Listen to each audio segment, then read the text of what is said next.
आणखीन कोणी जसं म्हटलं आमचे सगळे सोयरे जरा या म्हटलं का जातायत आणि शेपूट हलवत जातायत. अरे शरम वाटली पाहिजे. माझा महाराष्ट्र लुटला जातोय आणि तुम्ही शेळपटासारखे त्यांच्या चरणी जाऊन लोटांगण घालताय. मी असं कधी आयुष्यात करू शकत नाही. मी नाही करू शकत. माझं गुजरात बद्दल काही द्वेष नाहीये. गुजराती बांधवांबद्दल सुद्धा काही माझं वैर नाहीये. ठीक आहे, तुम्ही आहात तिकडे शतकानुशतक राहतात. तुम्ही मोदींना सांगायला पाहिजे की मोदीजी तुम्ही गुजरात आणि संपूर्ण देशामध्ये एक भिंत उभी करतायत. तुम्ही भेदभाव उत्पन्न करता आहात. महाराष्ट्रामध्ये जे येऊ शकणारे उद्योगधंदे होते हे मोदीजी गुजरातला नेत आहेत. अगदी काल परवाकडे 3 उद्योग जे देशात येत आहेत सेमीकंडक्टरचे चिप बनवणारे, ज्या माध्यमातून लाख 2 लाख प्रत्यक्ष अप्रत्यक्ष रोजगार निर्माण होणार, त्यातले 2 मोदी घेऊन गेले गुजरात. काय महाराष्ट्राने तुमचं काय घोडं मारलंय? काय गुन्हा केलाय? उत्तर प्रदेशमध्ये का नाही नेला? छत्तीसगडमध्ये का नाही नेला? बिहारमध्ये का नाही नेला? संपूर्ण गुजरात विरुद्ध अख्खा देश असं हे ते जे वातावरण करतायत हे मोदीजी, उद्या तुम्ही प्रधानमंत्री तर होत नाहीच, पण कारण नसताना तुम्ही राज्यांमध्ये आगी लावताय. हे पंतप्रधानाचं चांगलं लक्षण नाहीये.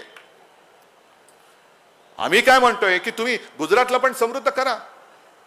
आता तुमच्या आशीर्वादाने उद्या आपलं इंडिया आघाडीचं सरकार येणारच आहे, नक्कीच येणार. मग मी काय करू? आपल्या सरकारला सांगू नाही गुजरातला काही द्यायचं नाही? नाही, जे गुजरातच्या न्याय हक्काचं असेल जरूर गुजरातला द्या, पण माझ्या न्याय हक्काचं असेल ते सुद्धा तुम्ही ओरबाडून गुजरातला नेणार असेल तर याद राखा, मी मुख्यमंत्री असताना जसं तुम्हाला तुमची हिंमत होत नव्हती की महाराष्ट्र ओरबाडायची हिंमत होत नव्हती, असतील मोदीजी असतील किंवा शहा असतील, पण महाराष्ट्र ओरबाडायची त्यांची हिंमत नव्हती होत, ती आता व्हायला लागली. आम्ही गुजरातच्या हक्काचं काय ते असेल ते देऊच, पण माझ्या महाराष्ट्राच्या तोंडातला घास काय? इकडे शेतकरी बसलेले आहेत, त्यांना काय एक तर तुम्ही हमी भाव देत नाहीये, पीक विम्याचे पैसे देत नाहीयेत. गारपीट झाली गेल्या 8-10 दिवसापूर्वी, 15 दिवसापूर्वी, किती जणांना मदत मिळाली सांगा ना जरा. म्हणजे ना तुम्ही शेतीला भाव देत, ना त्यांच्या मुलांना शिक्षण देत, ना शिकलेल्या मुलांना नोकरी देत, आणि 400 पार. कशासाठी 400 पार?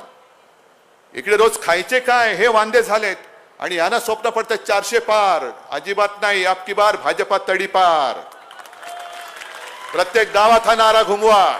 प्रत्येक गावामध्ये हा नारा गुंजला पाहिजे. जसं 50 खोके हा तुम्ही घुमवला तसंच अबकी बार भाजपा तडीपार. गावागावामध्ये जा आणि गावागावामध्ये सांगा, बेधडक सांगा.